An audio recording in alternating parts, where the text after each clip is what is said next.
Bismillahirrahmanirrahim. Assalamualaikum warahmatullahi wabarakatuh.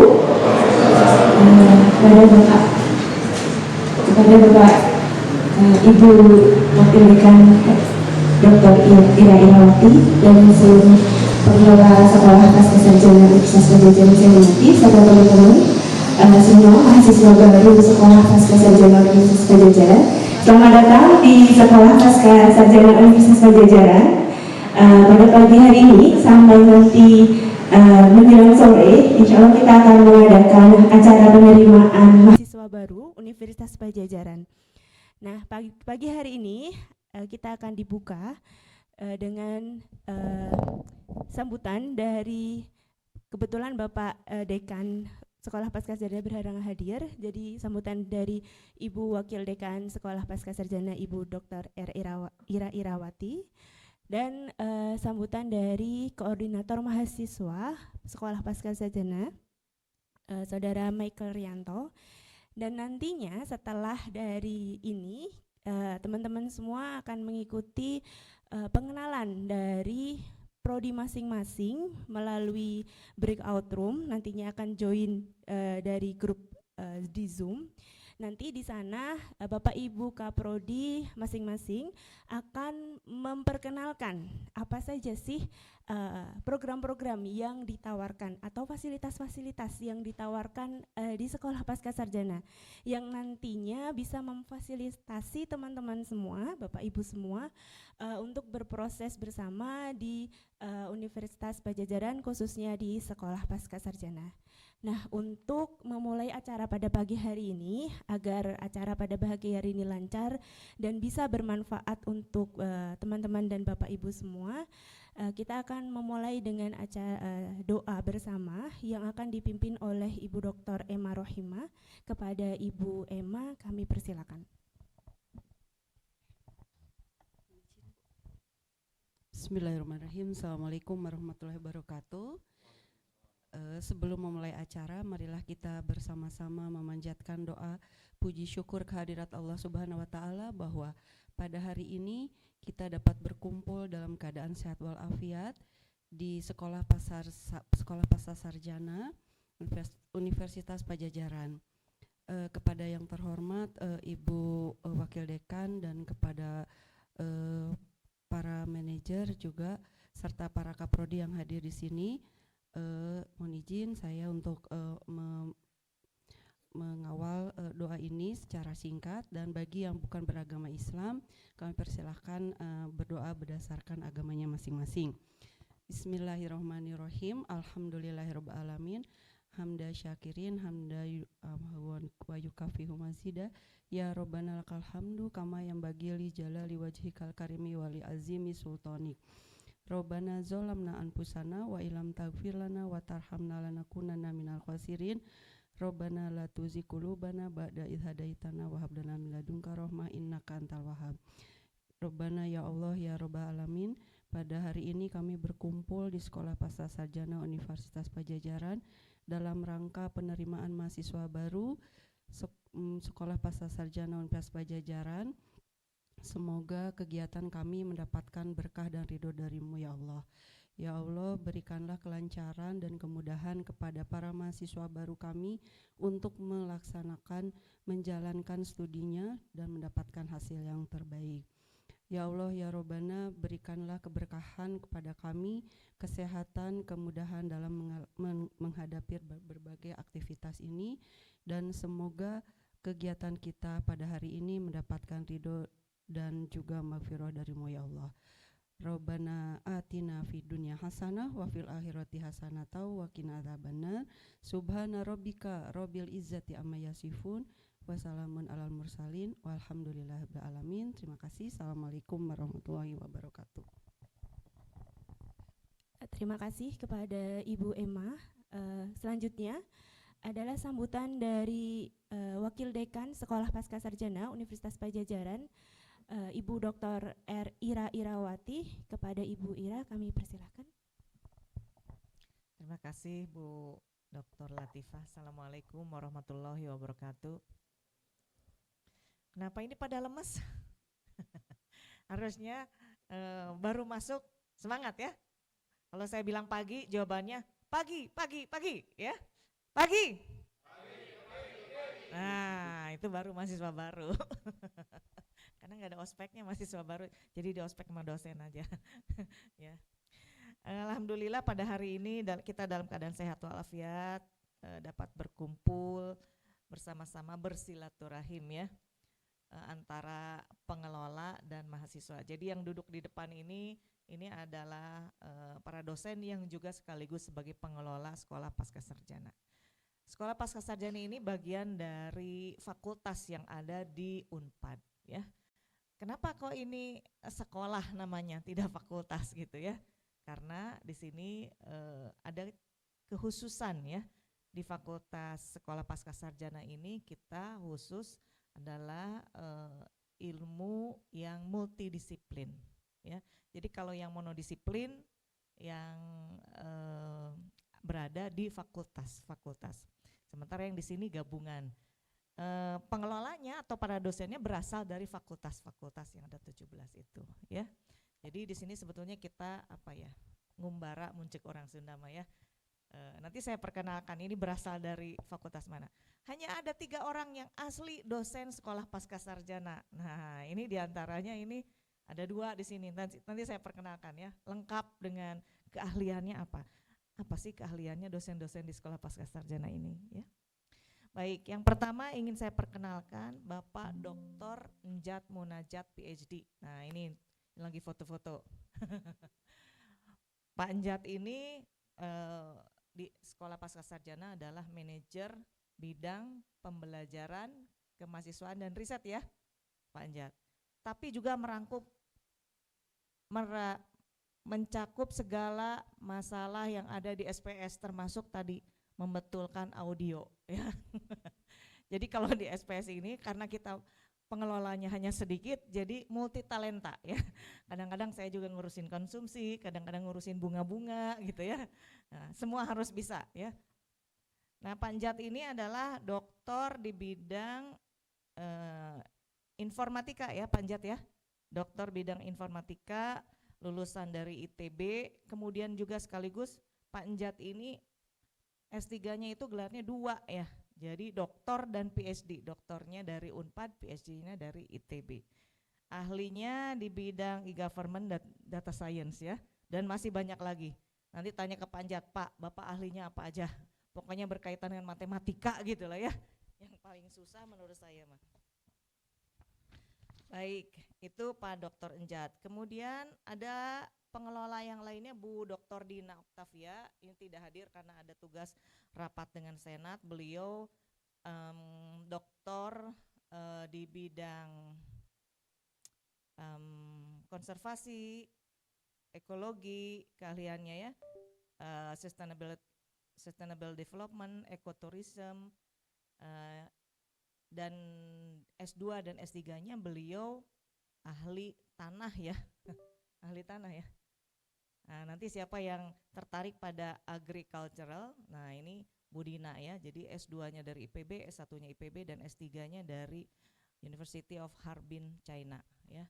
Nah, yang mau konsultasi nanti S3-nya pengen ke Cina, konsultasi sama Bu Dina ya. Nah, di sini hadir Profesor Sunardi, nah ini sebelah saya. Profesor Sunardi ini masih muda, setahun bedanya dengan saya, tapi udah profesor. Saya belum, nanti mungkin nasib saya belum sampai ke sana ya Pak. Amin, amin. Prof. Sunardi ini dari MIPA Unpad ya Pak ya, MIPA Unpad, S3-nya juga Pak, S3-nya dari Jepang ya, dari Jepang. Pantasan jadi seperti orang Jepang ya. Nah, Prof. Sunardi ini risetnya sekitar ekosistem services ya. Ada lakes and rivers ya. Jadi ahlinya ahli danau-danau, sungai-sungai. Nah, ini. Kemudian rural urban linkage ya, terkait dengan sustainability science. Kemudian beliau juga kerjasama penelitiannya, kolaborasi risetnya dengan University of Tokyo dan Hosei University Japan ya. Kemudian juga beliau pernah ada riset kerjasama dengan University of Tokyo di Jepang ya. Yang lainnya banyak. Ini lengkap ya. Nanti bisa konsultasi langsung ya. Yang hadir juga di sini adalah Ibu Era ya. Ya, yang hadir dulu ya. Nah, atau Bu Emma dulu. Oke, Bu Era dulu deh ya.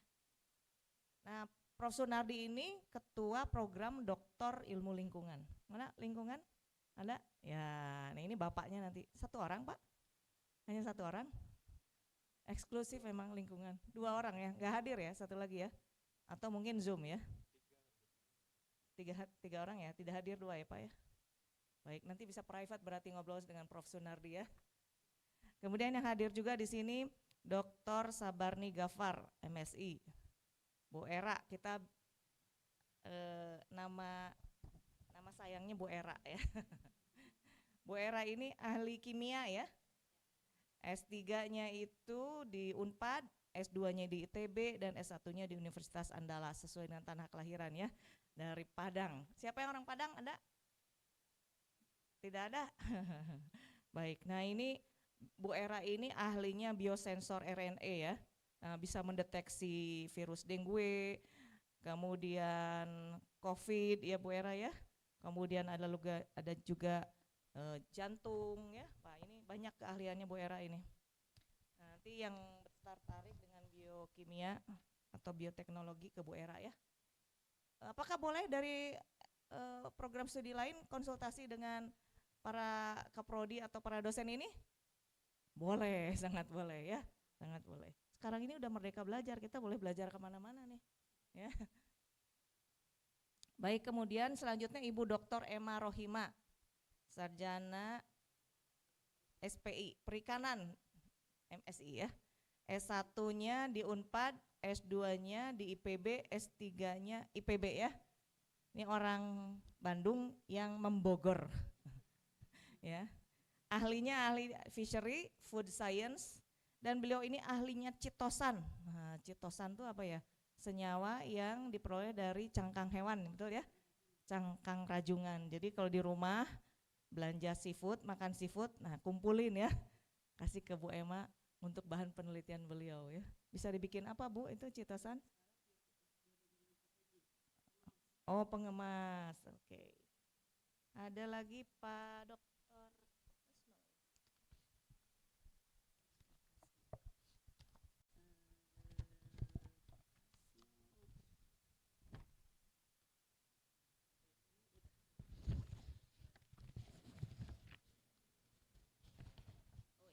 Tidak ada fotonya soalnya Pak. Jadi saya cari-cari foto, temannya nggak pakai foto. Ini Pak Dokter baru, Pak Dokter Kasno Pamungkas, SSM Hum. SS-nya apa Pak? Sarjana sastra. Beliau ini ahli budaya. Kalau mau bikin jingle, nah ini ke Pak Kasno karena beliau ini ahli di bidang tema slogan ya. Slogan pada iklan. Nah, kalau mau bikin iklan, jingle, slogan-slogannya, kata-kata pada merek. Nah, ini ahlinya Pak Kasno. Pak, saya mau bikin merek kerudung, kira-kira kata-katanya apa? Buat jualan kerudung ya lumayan ya. Nah, ini Pak Kasno ahlinya. Beliau juga ahli di tourism ya. Mana yang ada Magpar? Pariwisata. Nah, nanti ketemu dengan Pak Kasno. Kemudian si Bungsu, udah semua ya. Nah, ini si Bungsu, saya perkenalkan. Kenapa Bungsu? Karena baru sebulan masuk jadi dosen di sini. Ya, ini yang pertama ada Pak Kevin Muhammad Lukman. Nah, Pak Kevin ini masih muda, tahun 92. Ada yang seusia dengan Pak Kevin? Oh, anak saya. Iya benar sama, anak saya juga. Anak saya malah lebih muda. Pak Kevin ini doktor dari Tohoku University ya, di bidang Environmental Studies. Kemudian master degree-nya dari Tohoku juga di Jepang, Environmental Studies. Kemudian bachelor degree-nya dari ITB Teknik Lingkungan ya Pak Kevin ya. Nah ini hebat-hebat ya SPS-nya ya. Jadi manfaatkan Pak Kevin ini dengan Bu Latifah, ini si Bungsu berdua tiap hari ada di sini. Kita tugaskan tiap hari supaya menguasai dulu SPS itu seperti apa dan bantu-bantu kami ya. Tadi Pak Kevin ini sudah disebutkan beliau adalah ahli environmental studies ya. Sekarang sedang postdoc researcher ya di BRIN ya, mengenai nature based solution for the coastal plant communities mangrove and seagrass ya. Nah ini ahlinya mangrove juga. Kalau jadi nanti ibu bapak ada yang tertarik meneliti tentang mangrove ya, nah ini bisa kontak-kontak ke Pak Kevin. Tiap hari ada ruangannya, ada di pas masuk pintu sebelah kiri pertama ya, ruang international student, karena Pak Kevin ini nanti akan mengurusi mahasiswa internasional juga. Dan si bungsu yang satu lagi ini adalah Ibu Latifah, Doktor Latifah. Ini kecil-kecil dokter nih ya, doktor ilmu kimia. Nah loh, dulu saya paling gak bisa itu kimia, sekarang ini doktornya ada di sebelah saya. Jadi beliau dari dokter kimianya MIPA UGM ya, Gajah Mada. Ahlinya Semarang. Bisa bahasa Sunda? Nggak bisa, jadi nanti kita ajarin sampai bisa ya. Nah, beliau S1-nya juga di UGM juga ya. Betul ya? S2-nya di, oh ya, karena beliau, nah ini bagus ini. Beliau ini fast track, jadi nggak S2, dari S1 langsung S3. Nah Anda juga nanti bisa begitu ya. Kalau S2 kira-kira ini saya nggak pengen S2 gitu, langsung S3. Nah coba ikut jalur fast track ya. Ikutin, tanya-tanya ke Bu Latifah gimana caranya nggak S2 tapi bisa S3 ya. Oke. Demikian mungkin perkenalan dari pengelola. Nanti ada satu lagi yaitu ketua organisasi mahasiswa ya dari Sekolah Pascasarjana. Saya belum dapat CV-nya, jadi memperkenalkan diri sendiri ya. Silakan. Ya, selamat pagi teman-teman. Saya yang kemarin ngontak WA Anda semua. Jadi saya bukan dosen, saya mahasiswa di sini, dan saya di sini harapannya ingin mengajak teman-teman mahasiswa baru untuk turut serta di kegiatan-kegiatan yang akan dilakukan lah di SPS. Soalnya organisasi mahasiswa juga masih baru dibentuk, dan kenapa dibentuknya karena concern dari pihak SPS dan juga tentunya mahasiswa untuk lebih terikat satu sama lain, dan ya semoga kedepannya bisa menjalin hubungan simbiosis mutualisme antara mahasiswa dan juga SPS. Mungkin itu saja sih dari saya. Mungkin next time kalau dihubungin ya jawab. Terima kasih. Oh, emang ada indikasi tidak menjawab? Oh ada. Ya baik, jadi kalau dikontak nggak ngejawab, ini nanti dilaporkan ke saya ya gitu ya. Baik, Bapak Ibu, adik-adik mungkin saya mah ya. Ada yang usianya di sini 92 lahirnya? Anak kayaknya ya, mungkin ini segini usia segini anak saya. Sekolah Pascasarjana ini dapat anugerah ya, kita ditempatkan di pusat kota. Nggak ada lagi nih fakultas yang berada di pusat kota, hanya kita satu-satunya. Jadi jangan heran kalau setiap hari kita ketemu dengan student-student dari fakultas lain. Kenapa? Karena ini pusat kota strategis, mereka senang belajar di sini. Ya, Anda senang nggak ada di ruangan ini? Nah, kalau di Sekolah Pascasarjana tagline-nya happy and healthy gitu ya. Kenapa harus happy? Ya belajar itu harus happy, hidup itu harus happy ya, harus bahagia. Nah, gimana caranya? Ya kita bikin happy nih kampus ini. Kalau lihat ke kampus lain mungkin serem ya. Nah, kalau di sini kan cheerful, coba lihat di sana tuh warnanya ya. Kurang gimana cheerfulnya. Tapi kita juga supaya sehat jasmani rohani, baca ayat dulu di sana tuh. Jadi banyak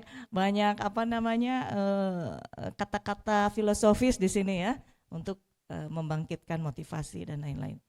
Ruangan ini dirancang supaya mahasiswa bisa enjoy di kampus. Jadi bukan melulu ini perpustakaan yang harus sepi. Kalau mau sepi pasang headset ya. Karena di sini orang boleh diskusi, boleh tidur, itu udah siapin tempat tidur loh. Itu tidur beneran itu ya. Jadi Pak Dekan ingin dosen-dosen dan mahasiswa itu kalau siang take a nap sebentar ya. Barang 30 menit begitu untuk menyegarkan kembali. Jadi waktunya siang silakan Anda boleh tidur di situ. Pak Dekan juga paling hobi tidur di situ. Jam 12 sampai jam 12.30 ya. Biasanya habis sholat beliau tiduran di situ. Boleh diikuti oleh mahasiswa, boleh. Kapan lagi tidur sama dosen? Kapan lagi tidur sama dekan ya? Nah di situ tempatnya. Nah ruangan ini boleh dipakai oleh siapapun sivitas akademika. Jadi kalau Anda mau pakai ruangan ini untuk kegiatan mahasiswa atau untuk belajar atau juga belajar kelompok, ada di ruang VIP yang ada AC-nya di sebelah sini, ini boleh. Siapa cepat itu dapat ya. Jadi Anda tek-tekan aja, hubungi manajernya kemana ini ya? Ada namanya Pak Beni. Nah Manajer ini dia yang mengelola, mengkoordinasikan penggunaan ruang. Bu, saya mau bikin acara untuk Bu Evi, sini Bu Evi. Mana Bu Evi ini? Oke. Sini Bu deket saya. Nah, ini saya perkenalkan Ibu Dr. Evi Novianti, MSI ya. Beliau Kaprodi Magister Pariwisata Berkelanjutan ya. Kalau tadi Bu Era Magister dan Doktor Bioteknologi. Kalau Bu Evi, nah ini ceria ya, karena pariwisata ya. Jalan-jalan terus, kalau mau jalan-jalan sama Bu Evi. Apakah prodi lain boleh ikut jalan-jalan Bu Evi? Boleh ya. Bu, saya itu dari bioteknologi, tapi supaya nggak mumet saya mau ikut kuliahnya Bu Evi. Boleh ya Bu? Boleh, nanti agak segar gitu kalau ikut kuliahnya Bu Evi karena gelis ya. Doktornya di Unpad bidang komunikasi ya. S2 juga bidang komunikasi di Unpad, kemudian S1-nya public relation. Cocok ya? Kalau PR kan harus gini, harus cerah ya. Nah, nanti silakan kalau ada yang mau meneliti mengenai tourism, nah ya, kaitkan misalnya dengan lingkungan. Nah, ini Bu Evi ahlinya. Boleh meminta Bu Evi sebagai co-author atau supervisor, pembimbing, anggota pembimbing, atau juga sebagai oponen boleh kalau S3 ya. Bu, saya maunya diuji oleh Bu Evi, boleh ya. Oke. Nah, ruangan ini boleh digunakan oleh siapapun Civitas Akademika. Jadi kita duluan aja. Fakultas lain ada yang menggunakan banyak ya. Nah, di ruangan ini ada beberapa ruangan kecil, ruangan kelas, ruangan sidang ya. Yang biasa digunakan oleh mahasiswa S2 dan S3. Kuliah, sidang, seminar dan lain-lain. Ada fakultas lain? Ada. Jadi fakultas lain biasanya juga boleh butuh ten. Nah, ini satu lagi butuh ten, di sini butuh ten. Ten mana ininya?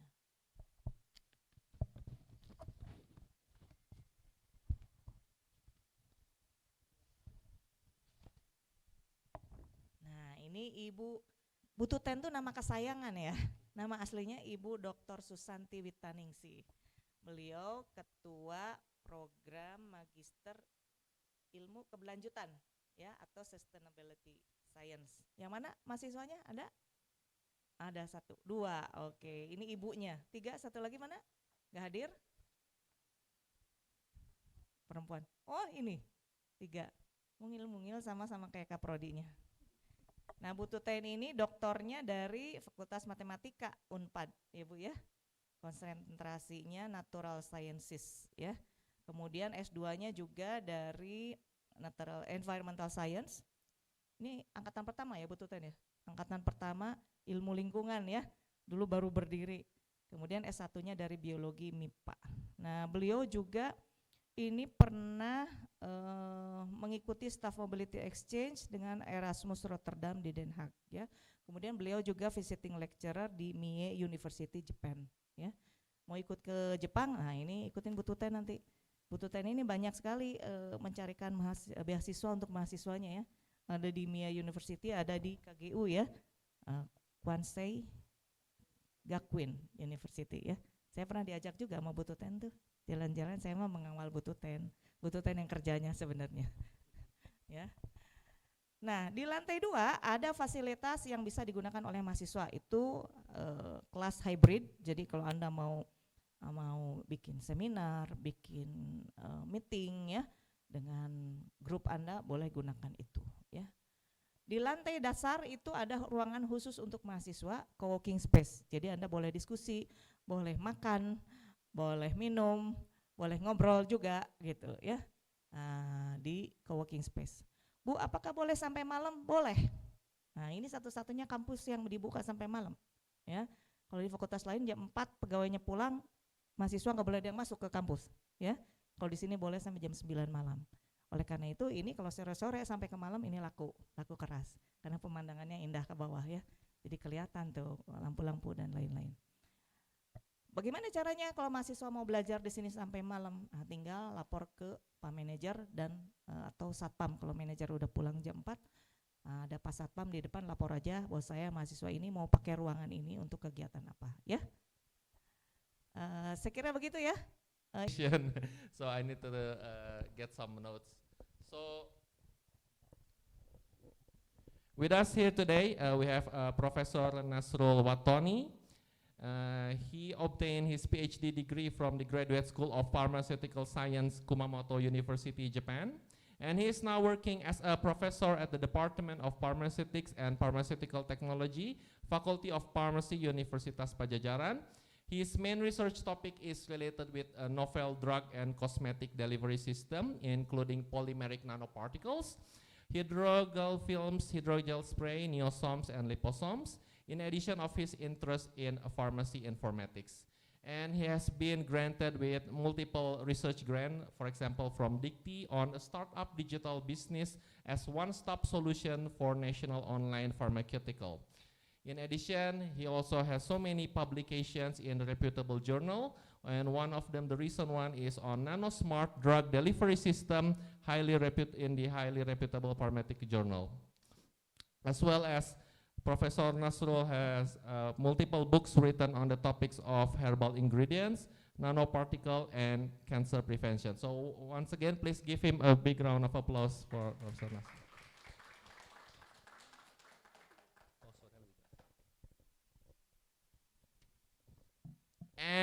And the other speaker joining with us today is Professor Nada Trang Sirka.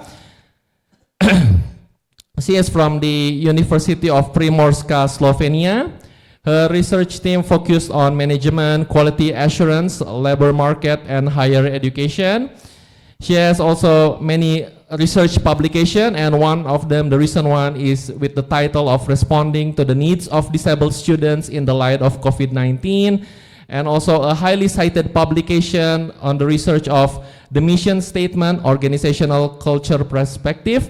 And she is also associated with many institutions, for example, with the International School for Social and Business Studies, also with the Euro-Mediterranean University, as well as acting as an editor-in-chief for the Human Systems Management and to Know Press International Academic Publisher, along with acting as advisory editor for the International Journal of Management, Knowledge and Learning. So also please give her a big round of applause for Professor Trang. Okay, now we will enter our first session. Professor Trang, is it okay if you start the session from your presentation? Okay. Okay, thank you. Okay, so before we start, I will give an explanation for this general lecture session. So the first part, we will have the two speakers to share with us about their materials, and then after they concluded their presentation, then we will open a question and answer discussion. So please take note, and we can ask them later. So Professor Trang, the floor is yours. Thank you. All right, Professor Yes. Trang, I think we are settled Yes, now. I did. Yes. Yes, because this PowerPoint presentation will be also shared by the students. So let's say you can move to the next, and I will just, let's say, so in the next slide, it's my introduction. You can just move the slide.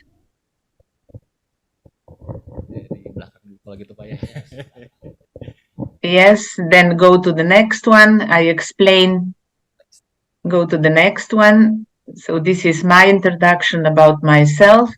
I said that we are going to do the distinction between the research and the research methodology. Research methodology is how we conduct the research, no? And the research, what is important is not the curiosity, but is the systematic approach on the research topic. The next one.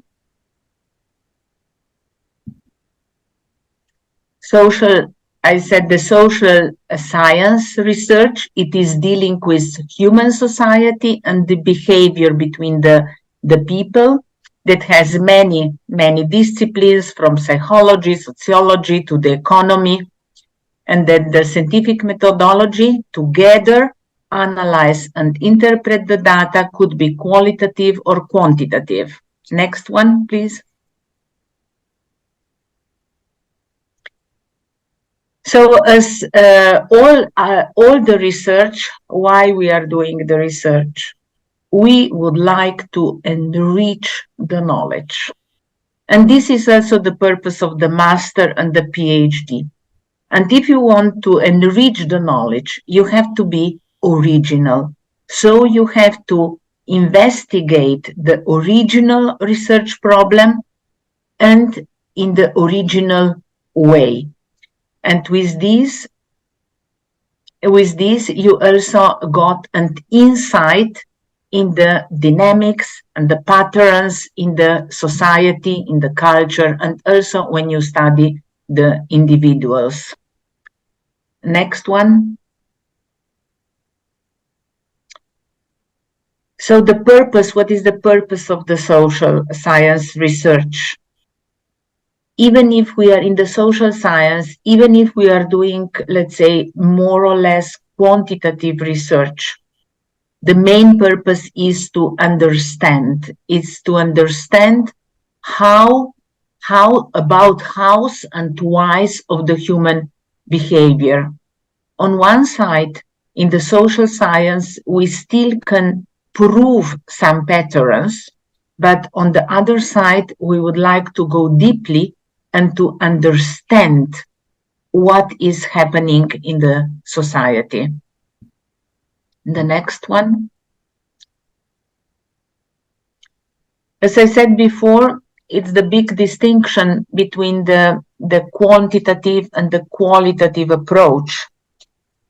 More or less, this is somehow also depending on our personal view on the world. Because if the researcher is more dedicated to prove something, to have an external view, so the researcher is going to the quantitative methodology. If the researcher is more, let's say, aware that the knowledge is constructed in the society and there is no objective view, so it's not one through, then this researcher is going more in the participation, let's say, and he choose the qualitative research methods. As you see from the data collection type, when we have the quantitative approach, we are going more on the standardization. So we will see that, for example, here the surveys, the questionnaires are used. And when we are dealing with the qualitative research, we are adapting to the situation. So in this, let's say, this type of the research is more using the interviews, the focus groups, observations, and so on. Next one.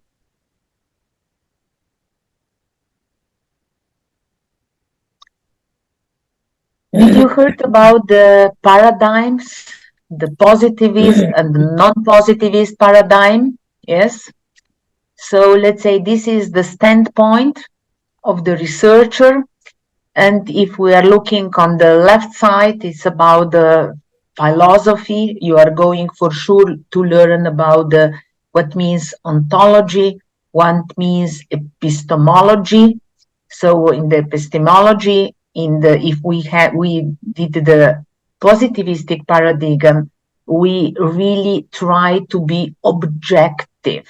Okay, and with trying to be objective, we try to prove something with the big example on the numbers and so on.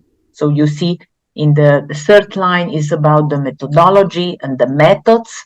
So the objectivity in the research is usually connected with the quantitative methods, so with the numbers, and here we have the surveys. If we, as a researcher or a group of researchers, are aware that there are more truths, that the word is constructed, that we are at the beginning aware that our interpretation could be also subjective, but we will try to do as much as possible to somehow diminish this bias that could happen. In the research methodology, we are using usually qualitative approach, so observations, interviews, and focus group. Next one, please.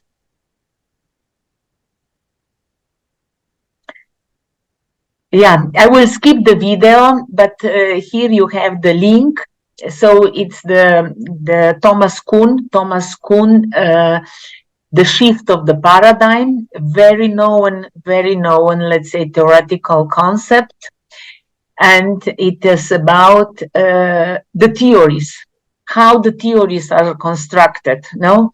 And he said that the theories are constructed by observations. And all these small bubbles that you see in the different colors are observations. And if these observations are going in the same bottle, and the bottle is here the interpretation of the theory, so this means that we are constructing the theory. But when we find observations that are not going anymore in this small bottle, we have to construct the new theory. So you see the new bottle. And what is discussed by the Thomas Kuhn is not the problem to construct the new theory. The main problem is how to demolish the old theory. Okay, so this is the problem, and from the philosophical perspective also, how the theories are constructed. Next one. Okay, we can skip this one. It's a little bit more in details. Yes, I said that the types of the social science research are mainly qualitative, quantitative, but it's not really the line in between. Nowadays, the majority of the researchers are using also the combined research. You will, let's say, see this as a mixed methods approach, and it is usually is a complementary use. Complementary use means that first we do qualitative and after the quantitative, or vice versa. So first the qualitative and then quantitative. Somehow, when is used the first one and when the second one, we first use the qualitative methods when the topic that we are exploring is not known enough. For example, when the COVID starts, also the relations between the human being and so on change. So the researchers that published the first papers on the COVID and connected with the human science, they observed the people. They were asking the people about, let's say, how they are feeling, how they are changing the way of working, and so on. Why? Because there was not enough knowledge, not enough papers on this topic. And only after they did the qualitative research, they were able to construct really a good questionnaire and did the questionnaire. But on the other side, when the topic is already very developed, let's say, the researcher can use first the quantitative method. So first we can go in the survey, for example, and then we use the qualitative approach when we ask the people about the result. And in this case, the people are somehow helping us to in the interpretation stage. Let's say different methods are also used for the purpose of triangulation. The purpose of triangulations means that we try to be objective as much as possible. So we have to use different research methods, so the triangulation of the research methods, or also to the stakeholders to receive the results from the different standpoints. The next one, please.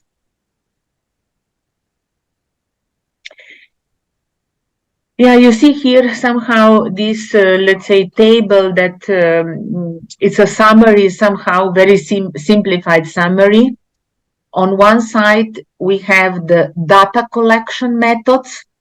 On the other side, we have the data analysis methods. And you see in the first column, we have quantitative and we have qualitative. Quantitative connected with the numbers. The difference that it can be seen from this table is also that in the data collection methods, there is not a line between the numerical collection of the numerical data and the collection of the qualitative data. Because sometimes you can do also very simple interview, for example, when you are collecting only yes and no, okay? And even if you have the interview, for example, if you have the interview with kids, okay, you can also say, okay, I will use only yes and no, respond only yes or no, or maybe you can have the interview with the older people and you can ask also yes or no response. This is the interview, but in fact, you are collecting numerical data because yes and no, it's 0 and 1. It's not really the content answer, no? But in general, you see here that in the numerical data, we have the main instrument is the questionnaire. The questionnaire with the closed type of the questions. Another type of the collection of the data, it's also the secondary data, when you are using the statistical databases that already exist. And the most common used method in the qualitative part, are interviews and the focus group, or the case study also in general. When you see the last column about the data analysis, there is the clear line between the two approaches. When we analyze the quantitative data, we use statistics, different level of statistic, either the descriptive statistic or the, let's say, more advanced statistic methods. And you see in the interpretation, you see the tables, the graphs, and so on. But on the other side, when we analyze the qualitative data, so in the qualitative data, you know that we have words, we have sentences. The two approaches that are most common are interpretation, where we are a little bit more free. We are using this method for sure in the literature review. And the other more structured approach to analysis is the content analysis with the coding and constructing the theories. Next one. Yeah. You see here there are many methods. I put just the main one here in the first column. But for each method, you have to be aware what is the purpose of the method, what are the advantages, what are the weaknesses of the method, and only if you really know all the methods in deep and you have some, let's say, small experience, you can consciously decide which research method is really appropriate for your study, for your research problem. Next one. Yes, the research process. The research process, I just choose here, you can find, let's say, from 1 to 6, sometimes from 1 to 8 steps. But the main are here. They are interpreted in the different way. and usually this is also somehow the structure of your master or PhD thesis, and usually this is also the structure of the paper that you would like to produce. First of all, you have to know what you would like to research. And this has to be quite focused, not very wide general topic.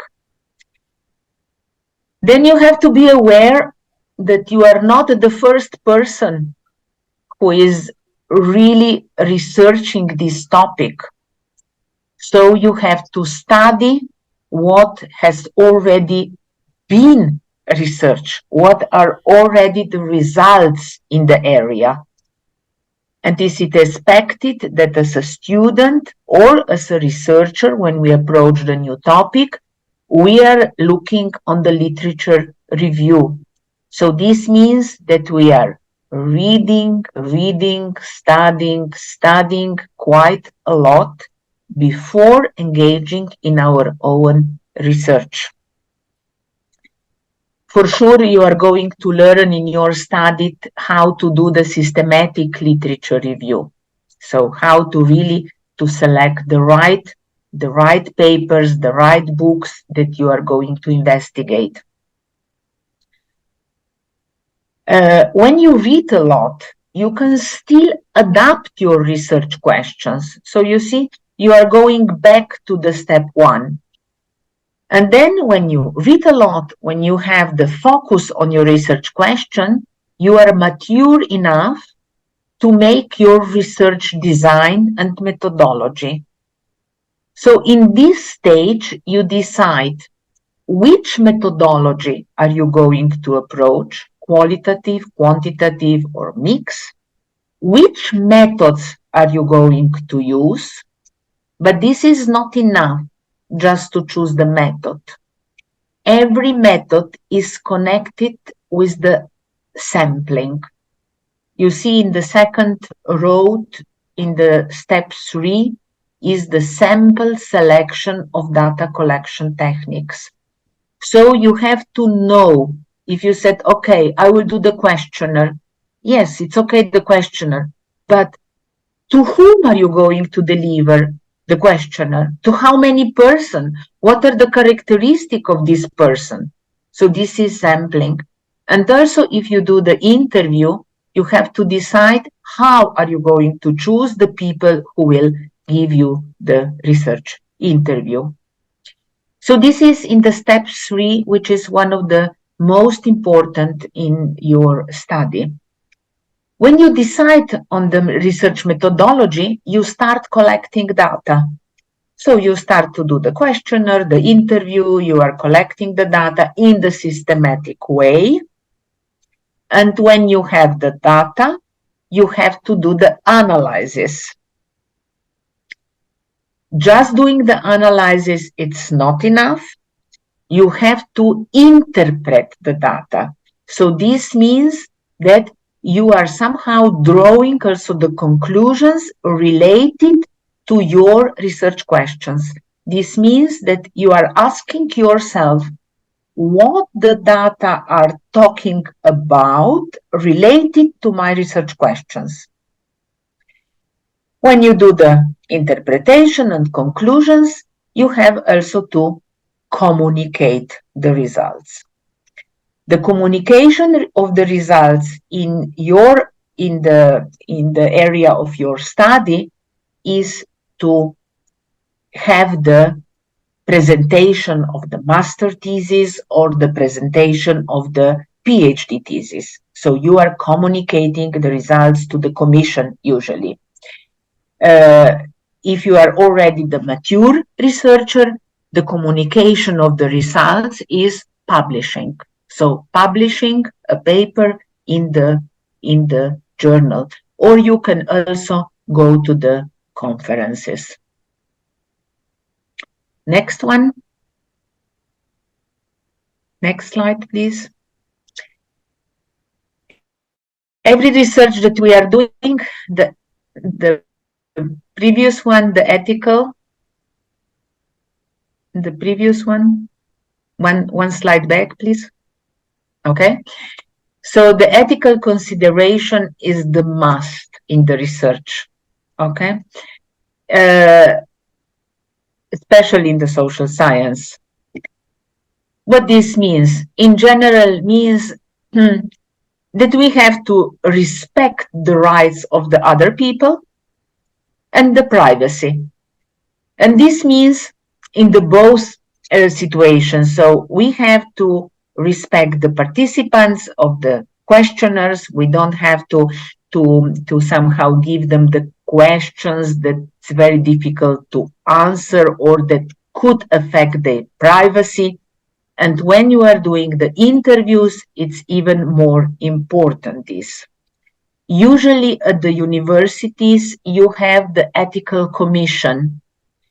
And if the investigation, the research that you are doing is really targeting the people, especially the vulnerable type of the people, you have to pass your research proposal through the ethical commission. The next slide, and this is the last one. So let's say it's about doing the master, the PhD research. I said your study is really a journey. And when you plan the research, usually you say, okay, my plan is first I will do that, you put the timing and so on, and you see the end. And you say, okay, in 2-3 years, I will finish. But when you are really engaging in the research, you see that you are going to face a lot of problems. Yeah. So that's the reason that you have the supervisors, the supervisor in your master thesis. You have your other professors to discuss the problems. You have your colleagues, and this is very, very important in your study that you have this support to overcome, let's say, the reality. But everyone who already finished the PhD or master, they will say that it's very exciting journey, even if it takes sometimes time, and you have to overcome many problems, not just in the study. Probably a lot of you are also working, you have the families, and you have to somehow find the time for everything in the right way. So this is more or less everything from my side. At the end, you have the data, my email also. You can contact me, but I can answer also now on the questions now, or maybe after the second presentation. It's up to Kevin how he moderate. Thank you very much.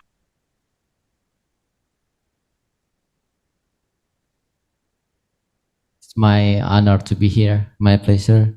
Thank you very much, the Dean, because last time he called me. So when he called, I cannot reject his invitation. So today, actually, I'm happy because in here, we can talk more about my journey. So I'm interested with her last slide, because actually today I would like to share also my journey when I got PhD degree in Kumamoto University. So I hope you will have some insight for me. Can you help me to share, but with sound, because I have a little bit sound there. So at first, maybe I would like to introduce myself. My name is Nasrul. I am from Faculty of Pharmacy. So all of you here, please raise your hand. Is it your field is from natural science or for social science? So who is natural science? 1, 2, 3, so 4, 5. So most of you is from natural sciences, okay, and the rest is social sciences. But it's okay. What Prof. Nada talk about, actually, it's quite the same how to do the research, but a little bit different with the natural sciences is only for the object of the research. So now I would like to share because while I was a PhD student in Japan, I have a dream to write a book like a diary. So I succeed to release my book while I already graduated in 2017. So this book also released. So this book is tell about the research culture in Japan. So now I want to share my journey while I am as a PhD student there. Next slide, please. So this book is already released also. You can buy in Tokopedia or Shopee, but I don't know who sell that book. I don't know because because this book is already sell in e-commerce. Please next. I think this is only introduction. You can move this other slide. So here also, because I'm interested in information technology. So while I'm in Japan, because my wife and my children is still stay in Indonesia, so I'm alone there. That's why I have a lot of times to do interesting thing in internet connection. So while another student playing to other place, but for me, just staying in apartment and doing something like YouTube or some. You can search also my YouTube channel.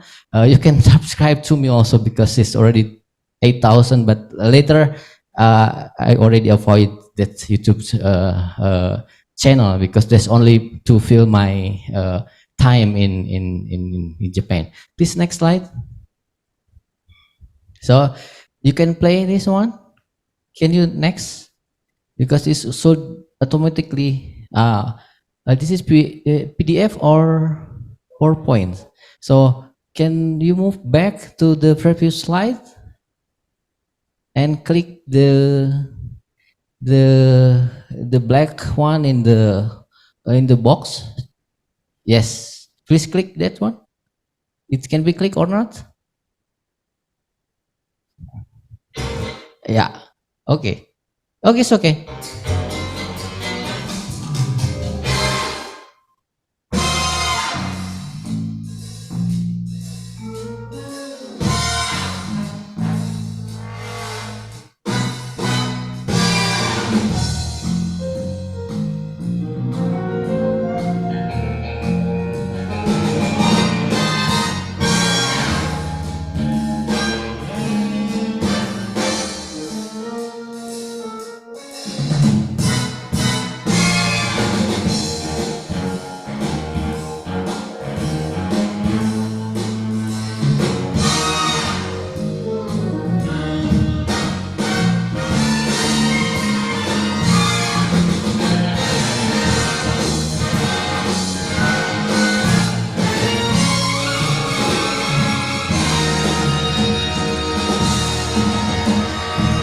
Okay, next.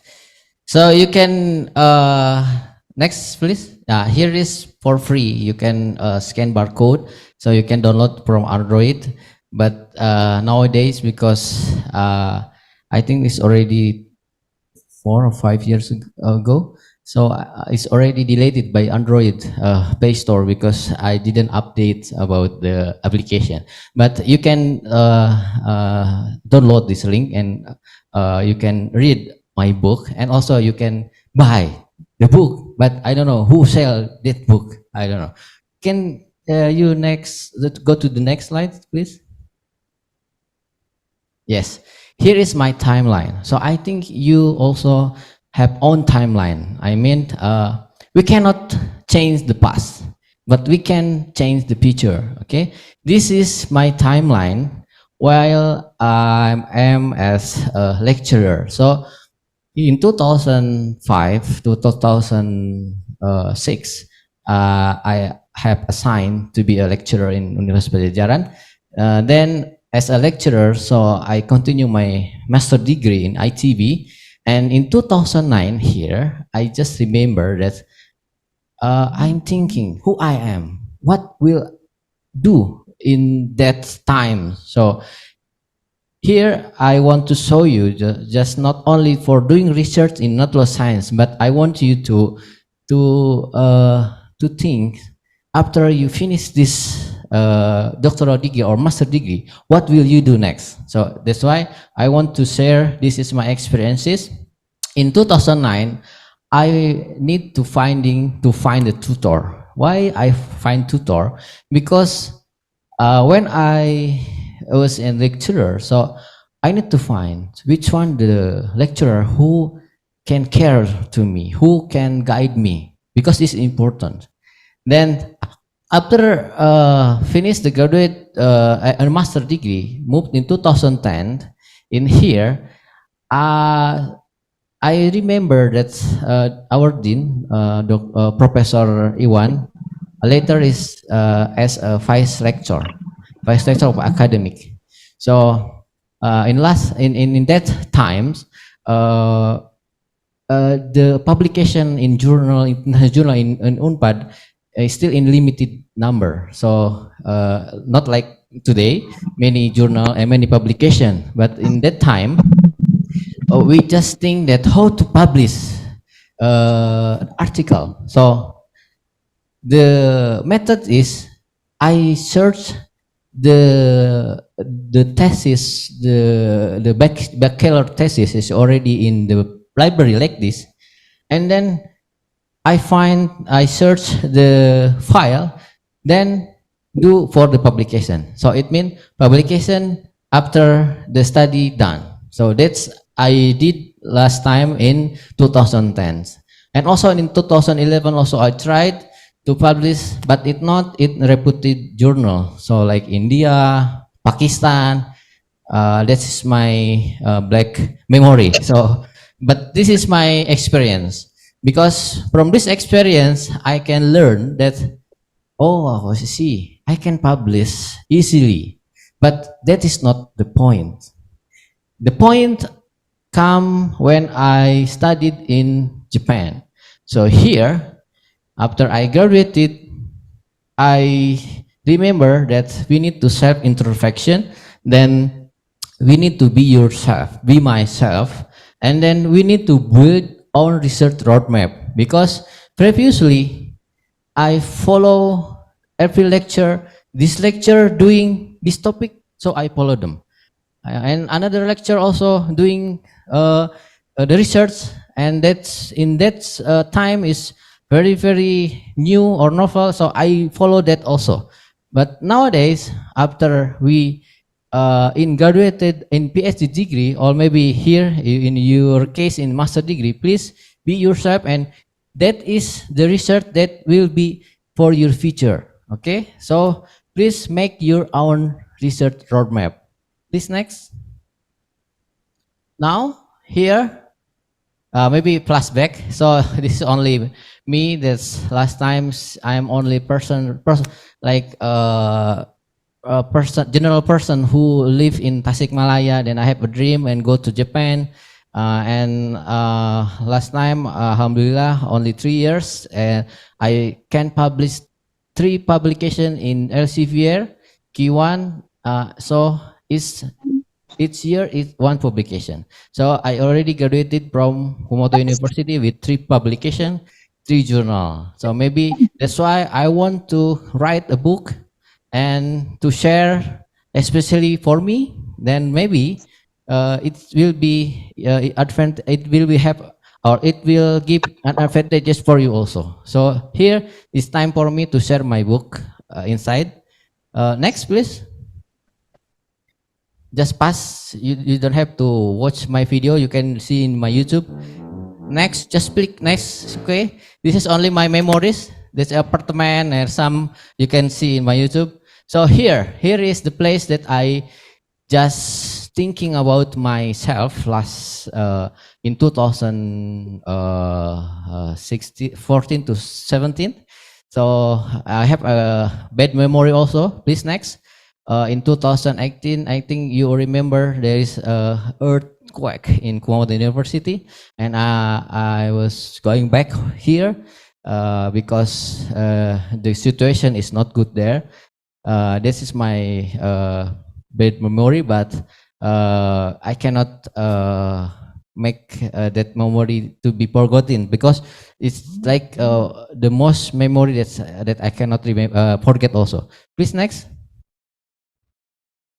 Here, in that time, the supervisor actually when I came to Moto University, I found some interesting research for my supervisor. So I found it's namely saccharan. This saccharan is like a polysaccharide, natural polysaccharide, and extracted from Cyanobacterium aponotes saccharum. So you can click next because there is a video. Here in Japan, yeah. Okay. This is like ganggang gitu ya, ganggang hijau or aponotes saccharum. So in that time they use for many applications, but nobody use this saccharan for cosmetics or for drug delivery system. So that's my point. In that time, I need to search the novelty, the new object or the new subject of our research. So he's Professor Okajima. Okajima Sensei is my supervisor also. So he found these materials, and this is my object. So in this case, for the natural science, you need to find what object of your research. Okay, next. Yeah, it has some properties here.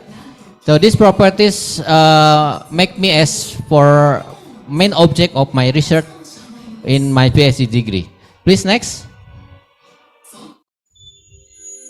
Next, just click again. Click in other side in outer box. Okay. Yeah, here. Here the important things after I did a PhD degree. So as you see in the above of the scheme, there is a saccharan. So this is my first experience doing a research. So if we do the research in natural sciences or in science, at first we need to have what is the object. In this case, I did research for natural resources. So the natural research that I did, for example, Aponotes saccharum, Garcinia mangostana, Ulva lactuca, and so on.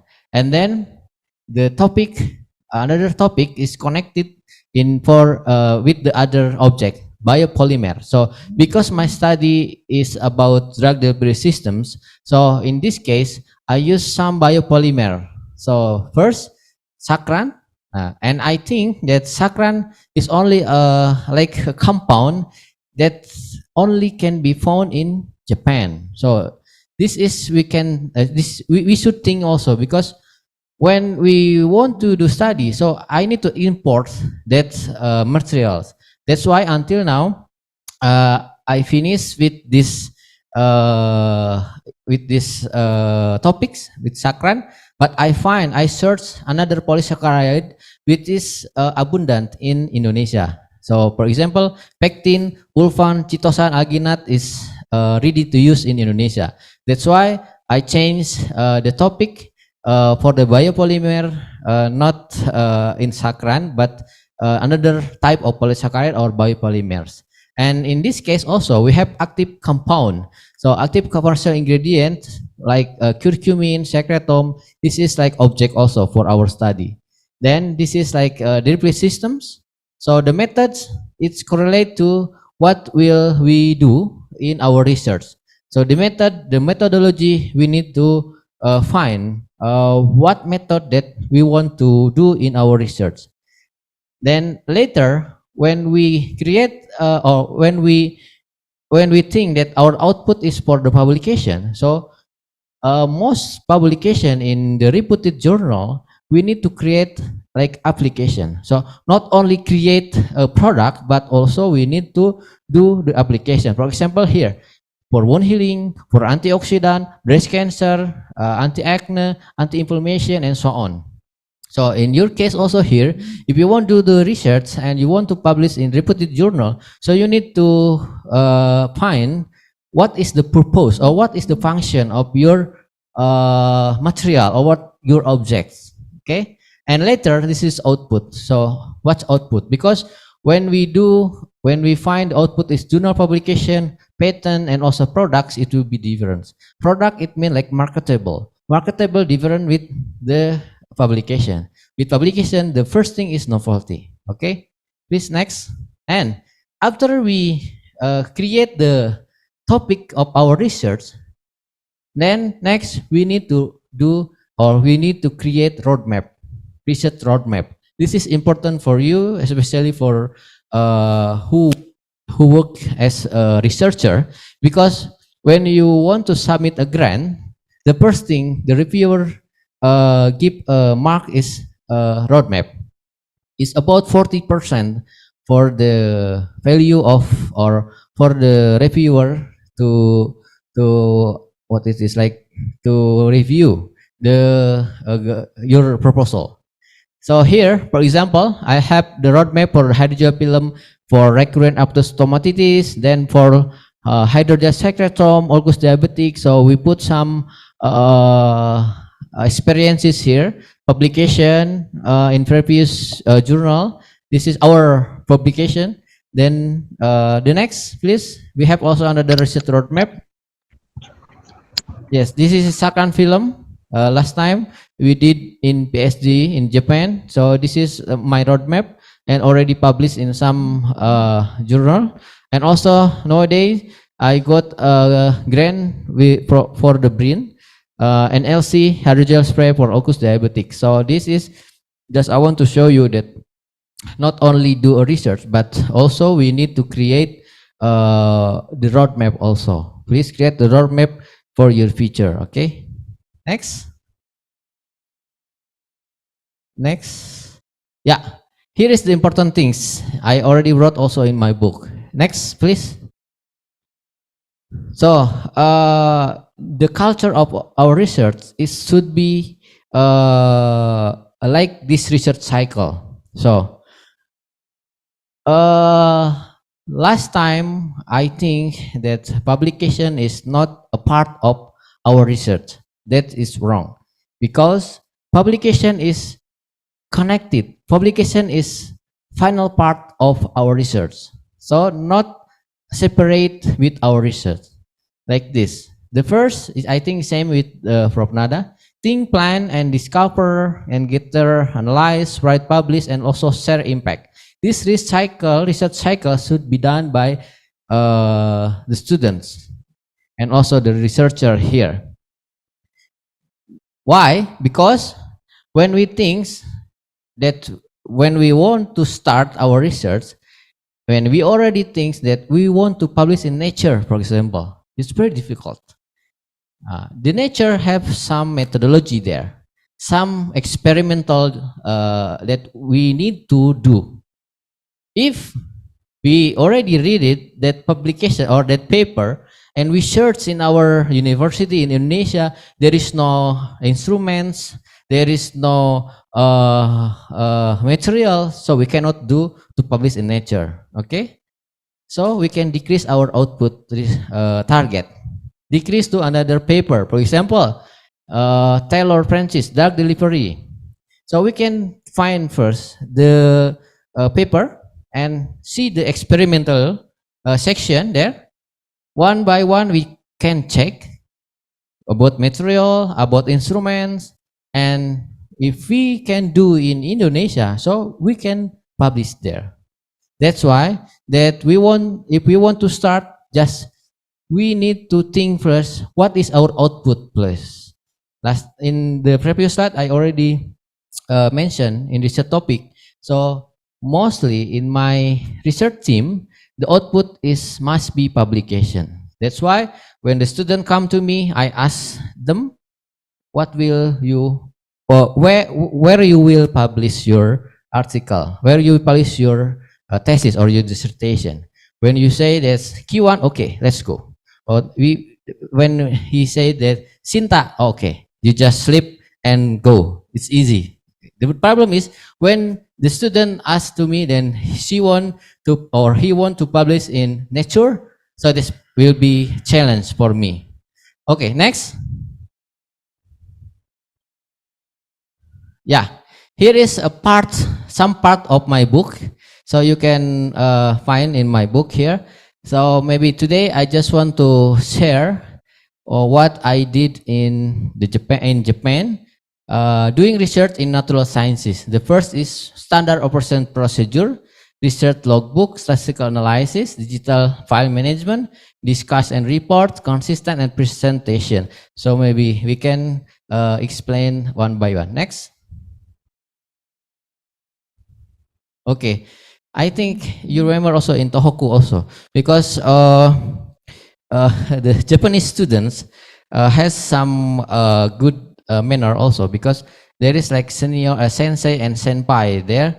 So sensei like senior and junior. So the senior in that department, for example, they will teach how to use the apparatus. How they will teach how to use the instruments. So in Japan, they have some like procedural standard for the instrument, and this is the way that I learned from my senpai, from my senior, how to use HPLC, how to use the spectrophotometry, for example, how to use an scanning electron microscope. Because in Japan we do by myself, but here some research facility we just put the sample, they do. Okay, but that's not the point. The point is you still you should still know, you must know the procedure, how to do also, even you didn't do by yourself. Okay, so you need to learn how to use the instrument. Okay, next. Here, prepare a good research logbook. So this is important for me last time. So that's why my student in here also is obligatory to create the logbook. Why? Because the logbook is like what is this? Like tools. When meet the supervisor, so the tools that show to the supervisor is the logbook. So the logbook contain purpose of your study, principle of your study, the result, and also the discussion and the references here. So also there is like a signature from the supervisor. In my research teams, I always do progress report in each Wednesday. It can be offline and online. So this is obligatory for you, I think, with your supervisor to having discussion. It's okay, 1 week, 2 weeks, 1 month, but the important thing is regularly, because without any suggestion for your supervisor, so I don't know you will graduate when. I mean, I don't know the time that you will graduate, because this important thing to keep your timeline. Okay, next. Here, using a statistical analysis. So this is most important in every research in natural sciences or in our field, because how to make the data which is show the significant data. The significant data can be shown by analytical statistical analysis. So last time there is many software, but I usually use StatView. It's easy. You can search and you can download also. And another application also, you can use SPSS, Minitab, and so on. The important thing is how to analyze the data. So this is the important that you want to publish the data. So you need to analyze the statistical data also. Next. Here, this is very important also. because nowadays already digitalization era, like so we can use Google Drive, we can use iCloud and so on, because the students can if you put only in your laptop, in your PC, when your PC is broke, so you will cry. Okay, so please keep your data by online. I usually use Google Drive. So Google Drive, it can be download in our PC or laptop. So when I, like now, I didn't bring anything because when I want to access my file, I just log into my drive so I can see everything about my file. So that's why also when I go to my office in Jatinangor, I just log into my account and I can find my file. So that's why it's easy. You can access everywhere if you put in cloud. This is important. And also this is like digital file organization. How about next slide? Yeah, this is important also, progress report, because actually last time when I was PhD students, I did an experience if near to the progress report time. For example, in next week I will have progress report. So this week I did experiment. Okay, because why? Because I need to report to my supervisor. But that's, I think, maybe only just example. I mean, progress report is everything, because with progress report we can finish our research in timeline. Because there is also an example in other department, the supervisor give a free for you whenever or when the progress report time is up to you, up to students. But the problem is when the student is not want to make a report, so the timeline will depend on that student. So that's why please remind supervisor to do progress report, because it's important. If the supervisor didn't have any schedule, you should make a schedule with the supervisor. But in my case, every Tuesday I provide special date, a special time for my student to discuss everything about the research, because in Japan it's very important for me to make the timeline as our target. Okay, next.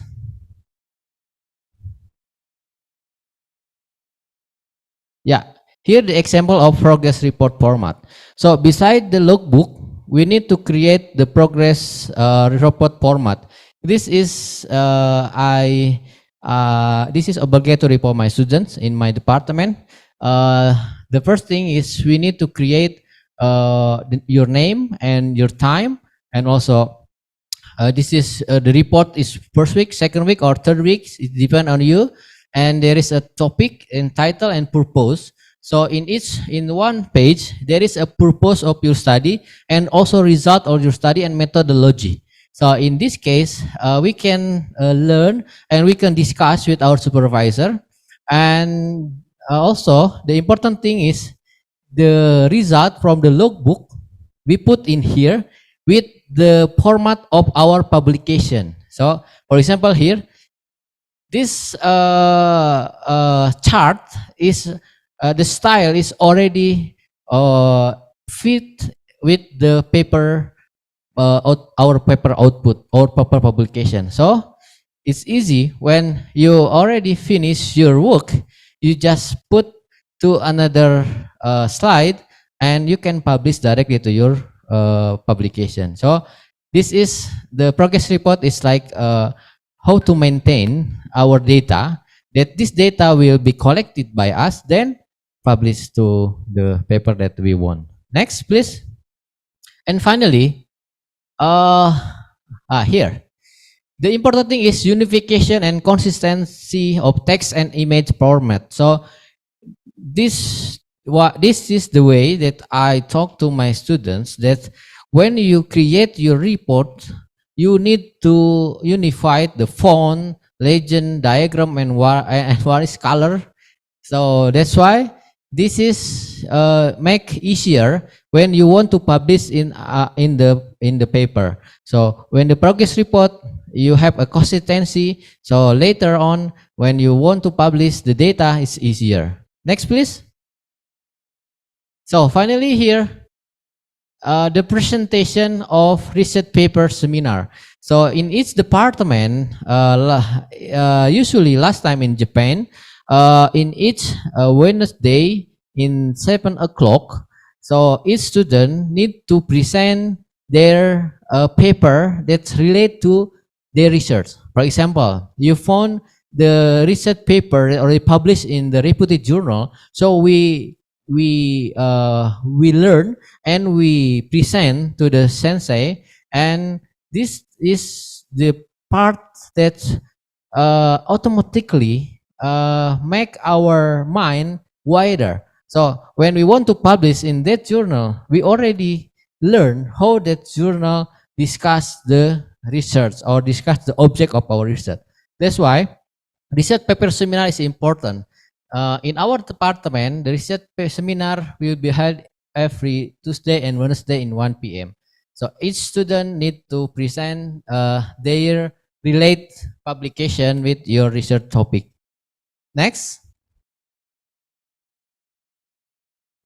Finally here. So this is I still in good looking, right? And when I am PhD student here, but now it's already old.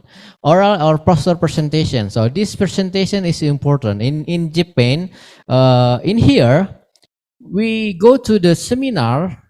It means we publish the data which already published. But in Japan, only small part or only a few data is okay, no problem. Because why? Because when we present in the seminar, we can discuss with other. We can discuss with another college. So oral or first presentation is important in while we doing the research. So not only with discussion with the supervisor, but also you can discuss with your college. Next.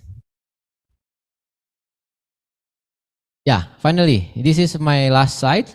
The short tips for your PhD or master degree.